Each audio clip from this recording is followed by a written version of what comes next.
मंच पर विराजमान भारतीय जनता पार्टी के राष्ट्रीय महामंत्री संगठन श्री BL संतोष जी, दिल्ली की यशस्वी मुख्यमंत्री बहन रेखा गुप्ता जी, हमारे राष्ट्रीय महामंत्री अरुण सिंह जी और दिल्ली के बहुत ही जुझारू और कर्मठ अध्यक्ष श्री वीरेंद्र सचदेवा जी। आज एक ऐतिहासिक दिन है जब हम सब लोग भारतीय जनता पार्टी का 46वां स्थापना दिवस मना रहे हैं। सबसे पहले तो मेरी ओर से और पार्टी के सभी करोड़ों कार्यकर्ताओं की ओर से आप सबको स्थापना दिवस पर बहुत बहुत शुभकामनाएं, बहुत बहुत बधाई। आज रामनवमी भी है, इसलिए रामनवमी के भी शुभ अवसर पर, शुभ दिन पर आप सबको रामनवमी की भी बहुत बहुत शुभकामनाएं। जय श्री राम। आज 9वें दिन नवरात्रि के जब मां सिद्धिदात्री कमल पर विराजमान होती हैं, वो दिन है और इसलिए आज का दिन भारतीय जनता पार्टी को मां सिद्धिदात्री का भी विशेष आशीर्वाद प्राप्त होता है। हम सब लोग राष्ट्र के पुनर्निर्माण में, नेशनल रिकंस्ट्रक्शन में, एक पॉलिटिकल मूवमेंट के रूप में, एक राजनीतिक आंदोलन के रूप में इस सफर में अपने आप को शामिल करते हैं और इसलिए हमें याद रखना चाहिए कि हमारी यात्रा 1951 में राजनीतिक आंदोलन की शुरू हुई। वह यात्रा जनसंघ के रूप में, भारतीय जनसंघ के रूप में यात्रा शुरू हुई। राजनीतिक परिस्थितियों को देखते हुए 77 में कुछ समय के लिए हम जनता पार्टी में शामिल हुए और फिर अपने वैचारिक वैशिष्ट्य को लेकर 6 अप्रैल 1980 को फिर से हमने भारतीय जनता पार्टी के रूप में इस आंदोलन को आगे बढ़ाया। एक वैकल्पिक राजनीतिक व्यवस्था, एक वैकल्पिक राजनीतिक संस्कृति, इस बात को लेकर के यह आंदोलन चलता रहा। आज जब मैं याद करता हूं तो मुझे बैठे बैठे, जब अभी चर्चा हो रही थी, तो मुझे याद आया कि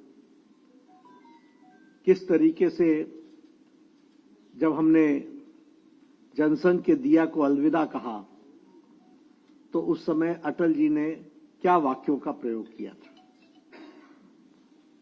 और मुझे वो भी याद है कि जब आडवाणी जी ने 6 अप्रैल में सब एक तरह के विचारधारा के लोग एकत्र हो जाओ और भारतीय जनता पार्टी का आह्वान किया था, तो उस समय का भी पॉलिटिकल डिस्कोर्स मेरे को याद है।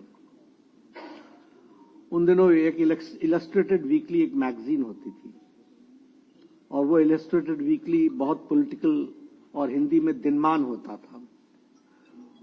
मैं चाहूंगा कि आप सब लोग आर्काइव्स में जाकर के उन आर्टिकल्स को जरूर पढ़ें, तो आपके ध्यान में आएगा कि घना बादल कितना था, परिस्थिति में कहीं भी सूरज की किरण दिखती नहीं थी, लेकिन हमारे नेताओं की दृष्टि में स्पष्ट था कि हमारा रास्ता सही है।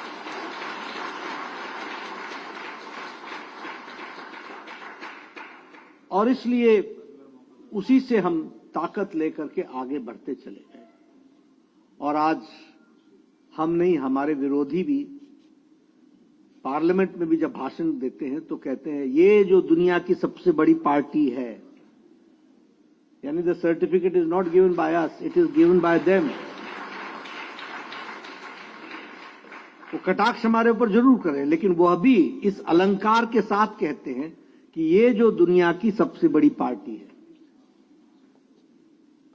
कई बार हमको देखना चाहिए कि हमारे विरोधी भी हमारी ताकत को किस तरीके से पहचानते हैं। ये सब हमें ध्यान में रखना चाहिए कि हम वोट की खातिर इधर से उधर डिगे नहीं। हम सत्ता को पाने के लिए हमने कोई समझौता किया, विचारधारा के साथ समझौता किया या विचारधारा को डाइल्यूट किया, ऐसा हमारी यात्रा में नहीं हुआ। ये अकेली पॉलिटिकल पार्टी है जो आइडियोलॉजिकल वैचारिक अधिष्ठान पर अपने आप को अडिग रखा है और उसी पर ताकत के साथ आगे बढ़ती है।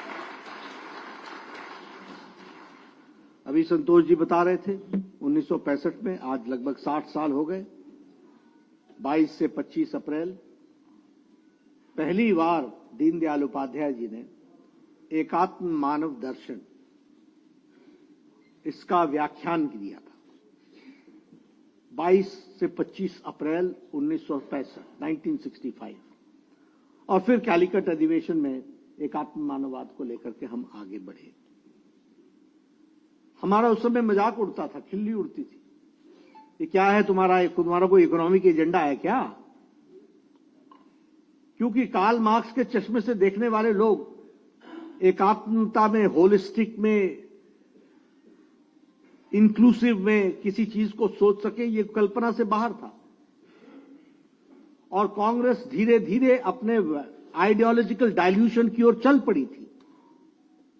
उसका आइडियोलॉजिकल डाइल्यूशन शुरू हो चुका था, उसमें ह्रास आ चुका था, लेकिन भारतीय जनता पार्टी ने एकात्म मानववाद को आगे बढ़ाया। और जब हम सरकार में आए, जनता पार्टी में, जहां हमारी प्रदेश की सरकारें बनी, तो उसको रूप देने का काम हम लोगों ने अंत्योदय के माध्यम से किया। और वही अंत्योदय को, उसी अंत्योदय को आगे बढ़ाने का काम मोदी जी के नेतृत्व में इस मंत्र पर हम चल पड़े, सबका साथ, सबका विकास, सबका विश्वास, सबका प्रयास। ऑल इंक्लूसिव, सबको इंक्लूड करना, सबको इन्वॉल्व करना, सबका इनपुट लगाना और सबके विकास के लिए हमने प्रयास करना। यह सरल शब्दों में साधारण व्यक्ति को समझ में आए, इस दृष्टि से हम लोगों ने इस आइडियोलॉजिकल यात्रा को आगे बढ़ाया। आज के दिन हमें श्यामा प्रसाद मुखर्जी जी को, पंडित दीनदयाल उपाध्याय जी को, अटल बिहारी वाजपेयी जी को, आडवाणी जी को, कुशाभाऊ ठाकरे जी को, सुंदर सिंह भंडारी जी को, जगन्नाथ राव जोशी जी को, ऐसे महान एक लंबी श्रृंखला है जो आज भारतीय जनता पार्टी का ताज दिख रहा है, उसके ये नींव के पत्थर रहे हैं। ये हमको ध्यान में रखना चाहिए। और इसी कारण से आज हम इस मुकाम पर पहुंच सके हैं कि हम दुनिया की सबसे बड़ी पार्टी बनकर के खड़े हैं। संगठनात्मक शक्ति हमारी ताकत रही है। और जब मैं आइडियोलॉजिकल बेस्ड पार्टी कहता हूं, तो हमारे को ध्यान में रखना चाहिए कि श्यामा प्रसाद मुखर्जी ने 1949 में शायद नेहरू के कैबिनेट से, 48 में शायद नेहरू के कैबिनेट से इस्तीफा देकर के एक वैचारिक अधिष्ठान को लेकर के कि एक देश में दो संविधान नहीं चल सकते, एक देश में दो निशान नहीं चल सकते, एक देश में दो प्रधान नहीं चल सकते, इसको नेहरू की कैबिनेट से उन्होंने इस्तीफा दिया था। और 1951 से हमारी यात्रा शुरू हुई। 1953 में उन्होंने सत्याग्रह किया और आंदोलन का नाम था एक देश में दो निशान, दो विधान, दो प्रधान नहीं चलेंगे। और हम सबको मालूम है कि उनका बलिदान हुआ। श्रीनगर की जेल में संदेहास्पद स्थिति में उन्होंने अंतिम सांस ली। उनकी पूज्य माता ने जवाहरलाल नेहरू को चिट्ठी लिख करके कहा कि इसकी जांच होनी चाहिए। जवाहरलाल नेहरू जी ने उसको ठंडे बस्ते में डाल दिया और हमारे लाखों कार्यकर्ताओं ने बहुत गहरी सांस लेकर कहा था कि यह लड़ाई जारी रहेगी और हम इसको पूरा कर सकेंगे।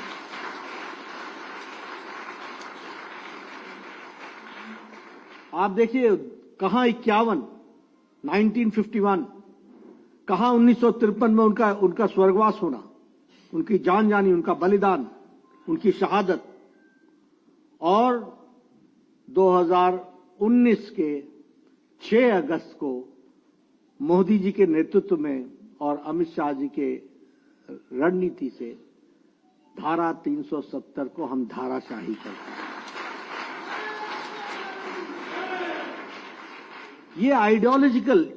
ये है हमारा आइडियोलॉजिकल अधिष्ठान। कितनी बार हम श्रीनगर गए, लाल चौक पर गए, झंडा फहराया, प्रधानमंत्री मोदी जी भी गए डॉक्टर मुरली मनोहर जोशी जी के साथ। मैं उस समय युवा मोर्चा का राष्ट्रीय अध्यक्ष था। कितनी बार यात्राएं निकली, कितनी बार भारत का संदेश लेकर के, तिरंगा लेकर के हम जम्मू कश्मीर गए, लेकिन हमने कभी भी कॉम्प्रोमाइज नहीं किया और उसका नतीजा है कि आज हम हासिल करते हैं। आज रामनवमी का दिन है। 1987-88 में पालमपुर के अधिवेशन में आडवाणी जी की अध्यक्षता में उस समय एक प्रस्ताव पारित हुआ कि हम राम जन्मभूमि के मंदिर बनने के रास्ते को प्रशस्त करेंगे। ये है वाक्य। 1987 से चले, ढांचा भी टूट गया, लड़ाई चलती रही और साथ में हमने कहा था प्रजातांत्रिक तरीके से और संवैधानिक तरीके से राम मंदिर बनेगा। आपने देखा, एक लंबी लड़ाई के बाद आज रामनवमी के दिन लाखों दर्शन करने वाले लोग भव्य रामलला की मूर्ति को और भव्य राम मंदिर को देखते हैं। इसलिए, और हम लोगों ने हमेशा कहा, we have not worked on the interest of the party, we have not worked in the interest of X और Y, we have worked for the nation. Nation first, देश को आगे रखा। ट्रिपल तलाक, जहां एक तरफ राजीव गांधी के नेतृत्व में शाहबानू केस में वह मुस्लिम अपीजमेंट में झुक गई, घुटने टेक दिए, सुप्रीम कोर्ट बोलता रहा कि मुस्लिम बहनों को आजाद करो, हिम्मत किसी में नहीं आई। और मैंने पार्लियामेंट में भी कहा, मैं यहां भी कहना चाहता हूं, बांग्लादेश, अफगानिस्तान, पाकिस्तान, सीरिया, टर्की, हमारे जितने भी इंडोनेशिया, मलेशिया, जितने भी मुस्लिम देश या मुस्लिम डोमिनेटेड देश हैं, कहीं भी ट्रिपल तलाक नहीं है। सब जगह ट्रिपल तलाक समाप्त हो गया है। यह हमारे भारत देश में ट्रिपल तलाक चल रहा था। लेकिन आज लाखों बहनों को आजाद कराने का काम भारतीय जनता पार्टी आदरणीय मोदी जी के नेतृत्व में हुआ। यह सीए, जवाहरलाल नेहरू और लियाकत अली का पैक्ट हुआ था, तय हुआ था कि यहां पर हमारे मुस्लिम भाइयों की रक्षा होगी और वहां हमारे हिंदू भाइयों की रक्षा होगी। आज ये अलग बात है कि जहां हमारे 22% हिंदू भाई होते थे, आज वो 2 या 3% पर आकर के पहुंच गए। 1.8 पर पहुंच गए। कहां गए हमारे सिख भाई? कहां गए हमारे पारसी भाई? कहां चले गए वो? क्या हुआ? हम लोगों ने कहा, और देखिए, मनमोहन सिंह ने पार्लियामेंट में कहा कि इनकी चिंता करो। कांग्रेस के लोगों ने भाषण दिया, पर 10 साल सरकार में रहे, कुछ नहीं कर सके। ये राजनीतिक प्रताड़ना के कारण, रिलीजियस परसिक्यूशन के कारण जो लोग भारत में आए, उनको नागरिक बनने का अधिकार हमारी सरकार ने दिए। इसलिए हमने आइडियोलॉजी में कोई कॉम्प्रोमाइज नहीं किया। जो हमारी विचारधारा थी उसके साथ हमने कभी कॉम्प्रोमाइज नहीं होने दिया। और इसीलिए मैं ये कहना चाहूंगा, अभी ये वक्फ बोर्ड का टर्की में नहीं है, सब जगह पर एंडाउमेंट्स सरकार ने ले लिया। सरकार वक्फ की प्रॉपर्टी को चला रही है। हम तो सरकार भी नहीं चला रही है, हम तो जो चला रहे हैं उनको हम बता रहे हैं कि नियम से चलाओ, और नियम से चलना ही पड़ेगा। इस बात को वक्फ बोर्ड ने कहा है। और ये सारी प्रॉपर्टी और पावर और पैसा, ये सारा मुस्लिम भाइयों के शिक्षा पर, स्वास्थ्य पर, उनके रोजगार पर लगेगा। इस बात की चिंता होनी चाहिए। इसलिए हम वैचारिक पृष्ठभूमि पर आगे बढ़ रहे हैं। हम लोगों ने कहा कि हम ये अधिनायकवाद से बाहर निकलेंगे।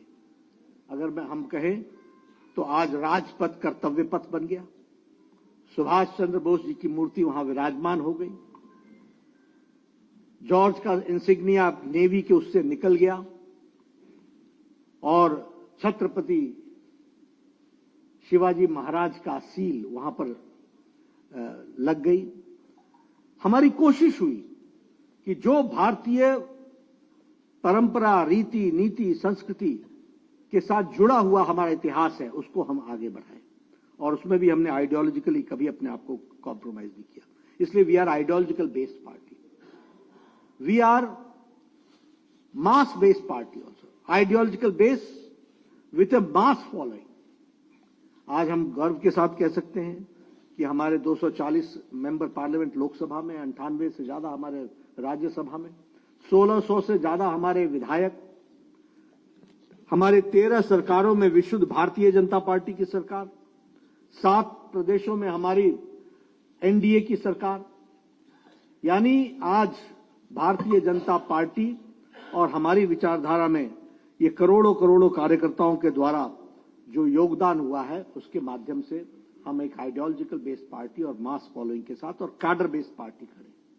जब मैं कार्डर बेस्ड पार्टी कहता हूं तो अभी अभी हमारी मेंबरशिप समाप्त हुई है। हम 13.5 करोड़ से ज्यादा क्रॉस कर चुके हैं। 13.5 करोड़, 10 लाख से ज्यादा हमारे एक्टिव कार्यकर्ता हैं। लगभग हमारे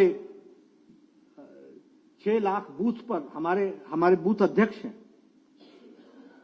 सबसे बड़ी कैडर बेस्ड पार्टी आज बनकर के तैयार हुई। चुनाव की बात करूं तो गुजरात में हम 6ठी बार सरकार में हैं, गोवा में और हरियाणा में हम 3री बार सरकार में हैं, मध्य प्रदेश में हम 4थी बार सरकार में हैं, उत्तर प्रदेश में, महाराष्ट्र में, त्रिपुरा में, उत्तराखंड में, मणिपुर में, आसाम में हम 2री बार सरकार में। और इसलिए, और सबसे बड़ी बात ये कि 27 साल बाद हम दिल्ली में भी विराजमान हैं।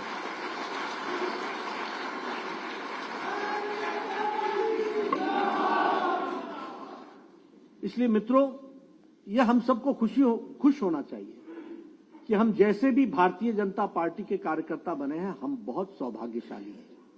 Because this is the only political party which has got a scientific growth. ये बहुत ऑर्गेनाइजेशन को भी आगे बढ़ाना, इट्स अ साइंस। चुनाव जीतना यह भी एक साइंस है, यह भी एक अपने आप में एक कला है। और वैचारिक अधिष्ठान के साथ बिना कॉम्प्रोमाइज किए उसको पूरा करना, यह भारतीय जनता पार्टी का कमिटमेंट है।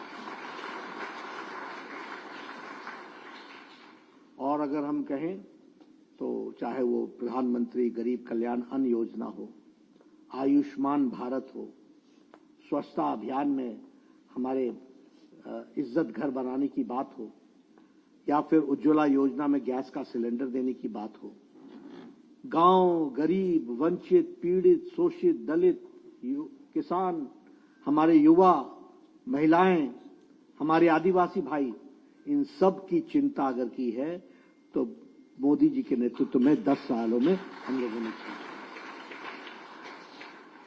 और इसीलिए आज के दिन हमको दोनों बातें करनी चाहिए। अपना अतीत भी याद रखना चाहिए। मैं चाहूंगा आप सब लोगों को थोड़ा भी मौका मिले, श्यामा प्रसाद मुखर्जी जी के जीवन को हम पढ़ें। हमको जरा सा भी मौका मिले, हम दीनदयाल उपाध्याय जी को जानें। हमें जरा सा भी मौका मिले तो हमारी जो नेताओं की श्रृंखला है, जिन्होंने नींव के पत्थर के रूप में पार्टी को इतना आगे बढ़ाया है, उन सब के बारे में जाने और उनसे प्रेरणा लेकर के आज जो जिम्मेवारी हमारे ऊपर है कंधों पर, उसको समझ करके चले। और जब हम आज की जिम्मेवारी बोलते हैं तो हमारी जिम्मेवारी विकसित भारत 2047 है, इसको भी हम डेवलप इंडिया, और इसके लिए हम सबको पूरी ताकत से लगने की आवश्यकता है। पार्टी ने आज के दिन रामनवमी होने के कारण स्थापना दिवस की शुरुआत तो हुई है, लेकिन कल से लेकर के 13 तारीख तक भारतीय जनता पार्टी का एक एक नेता और एक एक कार्यकर्ता 5 लाख बूथ पर पहुंचेगा और 1 लाख बस्ती में पहुंच करके भारतीय जनता पार्टी का अलख जगाएगा और वहां पहुंचेगा। मैं तो यहां से निकल करके ही एक बूथ पर जाने वाला हूं।